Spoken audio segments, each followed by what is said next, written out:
Monggo. Terima kasih. Ini kita sudah pindah tempat lagi, pemirsa. Ternyata di atas ada taman tersembunyi. Ini konsepnya benar-benar luar biasa nih ya Pak ya. Biasanya kalau di sini apa nih? Pada ngapain kalau di sini, Pak? Memang anak-anak seneng ya, karena banyak space untuk kumpul-kumpul. Jadi kadang-kadang kayak pesta kebun gitu ya, kumpul-kumpul. Barbecue lah. Kalau bulan puasa itu laku di booking sama anak-anak. Ya tanggal sekian aku nih, tanggal sekian aku gitu. Karena buka puasa di rumah, tidak di tempat-tempat di luar ya.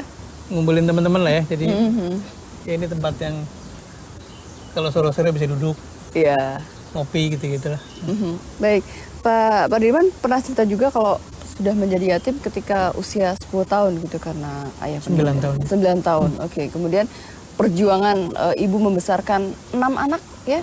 Itu benar-benar luar biasa begitu. Bahkan ada mungkin bisa diceritakan juga menjadi inspirasi juga untuk pemirsa JAK TV mengenai struggle-nya kehidupan saat itu, Pak. Saya kalau ingat masa kecil itu betul-betul merasakan apa yang saya alami sekarang ini keajaiban ya. Karena betul-betul tidak membayangkan keadaan yang sangat sulit itu bisa membawa saya ke tempat seperti sekarang ini. Iya. Kami dulu ingat kalau ibu harus mencari nafkah ke desa lain karena di desa sendiri tidak ada apa lagi, paceklik, tidak ada pekerjaan, nggak bisa jualan karena orang semuanya susah. Maka pergi ke, saya ingat dulu ke Hargolis di Jawa Barat tuh, buruh panen padi gitu. Dan ketika harus pergi memang semua ditinggal anak-anak. Ya bagaimana makanya, kebetulan tetangga cukup peduli gitu ya. Jadi yang kecil nangis disamperin lah. Kenapa nangis? Lapar belum makan gitu. Keadaannya seperti itu dan saya kebetulan agak lebih baik karena setelah umur 4 tahun sebetulnya saya ngenger ikut kakak.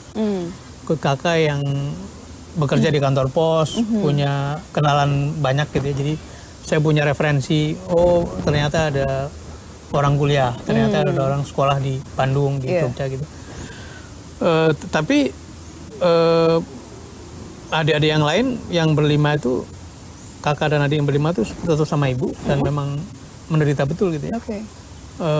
Sampai agak membaik ketika saya sudah ke Jakarta kuliah, kemudian kuliahnya di Lembaga Perguruan Tinggi Kedinasan STAN. Pada tahun kedua sudah mendapatkan gaji sebetulnya. Itu agak tertolong mereka. Sebagian saya bawa ke Jakarta untuk mulai saya biayai dan sejak saya bisa bekerja lah, karena kan kebetulan sekolah di akuntansi, jadi semester 4-5 sudah bisa nyusun laporan keuangan segala macam gitu. Nah itu yang membantu. Akhirnya sejak itu saya ngongkosi adik-adik semua. Dan saya tahu ibu almarhum itu betul-betul nggak memikirkan hal lain kecuali anak-anak. Rumah yang bocor, lantainya tanah, dindingnya gedek, bocor apa bolong-bolong, itu nggak ibu pikirin. Pokoknya bagaimana caranya anak-anak itu sekolah. Dan alhamdulillah, walaupun tidak seluruh selesai perguruan tinggi, tapi ada yang D3, ada yang diploma gitu. Jadi kita berusaha untuk mengangkat pendidikan seluruh keluarga lah.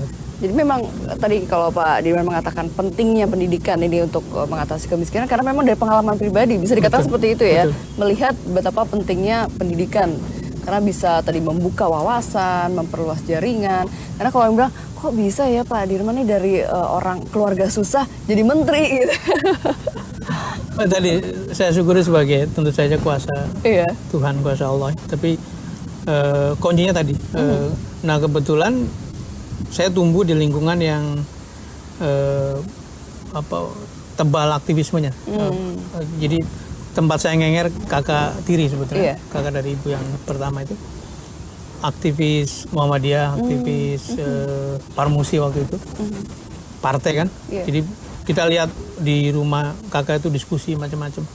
Jadi tentu sebagai anak kecil tuh terinspirasi lah. Terus bacaan buku-buku kan, buku-buku yang anak kebanyakan nggak membaca, saya membaca itu. Membaca tulisan-tulisan Nurholis Majid pada saya SMP masih gitu. Tulisan-tulisannya ada majalah-majalah Panji Masyarakat, ada koran, bahkan majalah Tempo saya udah baca.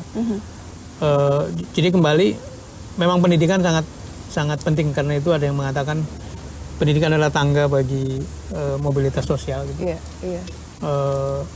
Sebaliknya di kampung saya itu dulu banyak orang-orang kaya yang ya tandanya kan sawahnya banyak gitu ya. Kemudian kalau lagi panen itu numpuk padinya di halamannya itu.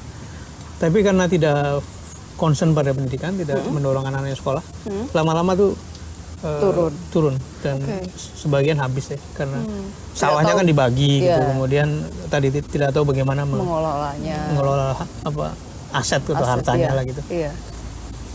Itu barangkali pengalaman pribadi yang saya yakin betul bahwa pendidikan adalah sesuatu yang sangat strategis untuk mengentaskan orang dari keterbelakangan. Baik, dan ini juga ditekankan juga kepada anak-anak. Betul, gitu ya. betul. Saya bilang membebaskan anak-anak atau misalnya mengarahkan ada yang ke arah si A, si B ke sini. Saya bilang yang penting kamu tahu tujuanmu mau apa dan pendidikan formal itu kan sebetulnya cara untuk memperoleh metodologi, bagaimana cara mendapat informasi, bagaimana berkonsep kan. Sesudah lulus kan orang mau berprofesi apa, dan begitupun ketika memilih pendidikan. Bahkan saya tawari ada yang mau masuk STAN apa enggak gitu. Mereka nggak ada ya. Kita nggak ada satupun yang jadi akuntan saya gitu. Oke, nggak ada yang mengikuti jejak ayahnya ya. Bahkan ditawari masuk STAN, ya biarin buat teman-teman yang nggak bisa bayar, kan kita sudah bisa bayar sekolah katanya. Tapi saya beri kebebasan sesuai dengan minat mereka. Yang penting anak-anak itu tahu sebetulnya cita-citanya apa gitu. Kemudian saya bilang begini, coba kamu cek dulu pengennya masuk mana. Kalau pengen fakultas kedokteran UI maka harus sekolahnya di sini gitu, SMA-nya. Kalau SMA-nya pengen di SMA terbaik maka SMA-nya mesti di sini gitu. Mulailah berpikir dari sekarang, itu dari zaman SD saya. Dari zaman SD sudah ditekankan seperti itu ya. Jadi sudah tahu hanya ditunjukkan saja arah-arahnya. Baik, mungkin terakhir harapan Pak Rima, karena masih dalam suasana tahun baru juga, harapannya bagaimana kepada masyarakat atau harapan pribadi juga di tahun 2018 ini? Tentu saja katanya kan besok harus lebih baik dari kemarin gitu, dari hari ini, dan ekonomi kita makin baik mudah-mudahan. Kemudian Pak Presiden Jokowi dan Pak Wakil Presiden Yusuf Kala bisa terus memimpin negara dengan stabil, dengan terus mendorong kesejahteraan masyarakat, pembangunan infrastruktur bisa berjalan dengan baik. Dari segi masyarakat, kita kepengen politik kita lalui sebagai kegembiraan saja, sebagai satu bagian yang memang mesti dijalankan, tapi bukan segala-galanya gitu. Karena politik itu kan ujungnya hanya nyoblos 1-2 menit gitu. Masa kita harus mengorbankan hubungan antar masyarakat, antar warga gitu. Jadi kita berpolitik tapi damai-damai saja. Kemudian pilihan boleh berbeda-beda, tapi bahwa kita ujungnya pengen membangun Indonesia gitu. Selama 6 bulan kampanye itu sosialisasi, jadi mudah-mudahan saya diberi kesehatan, semua yang terlibat juga diberi kesehatan, kejernihan, bahwa tidak ada niat lain kecuali berbuat yang terbaik bagi masyarakat.